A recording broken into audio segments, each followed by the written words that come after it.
Bollywood star hero junior NTR స్వల్పంగా గాయపడ్డారు. ఓ cinema shooting సందర్భంగా జరిగిన చిన్న ప్రమాదంలో ఆయన భుజానికి గాయమైనట్లు ఎన్టీఆర్ టీం అధికారికంగా వెల్లడించింది. గాయమైన వెంటనే వైద్యులు ఆయనకు చికిత్స అందించగా ప్రస్తుతం ఆయన ఆరోగ్యం నిలకడగా ఉందని తెలిపారు.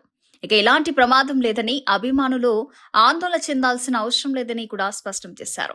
వైద్యుల సూచనల మేరకు పూర్తిగా కోలుకోవడానికి జూనియర్ ఎన్టీఆర్ కి 6 నుంచి 8 వారాల పాటు విశ్రాంతి తీసుకోనున్నారు. ఈ సమయంలో షూటింగ్లకు దూరంగా ఉంటూ వైద్యుల పర్యవేక్షణలో చికిత్స కొనసాగించనున్నట్లు సమాచారం.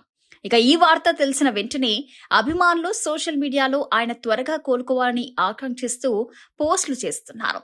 సినీ ప్రముఖులు అలాగే శ్రేయోభిలాషులు కూడా ఎన్టీఆర్ త్వరగా కోలుకొని మళ్లీ షూటింగ్లలో పాల్గొనాలని ఆకాంక్షిస్తున్నారు.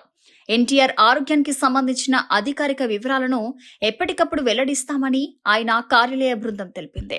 ప్రస్తుతం ఆయన ఆరోగ్య పరిస్థితి నిలకడగా ఉండటంతో అభిమానులు ఎలాంటి ఆందోళన చెందాల్సిన అవసరం లేదని మరోసారి స్పష్టం చేసింది.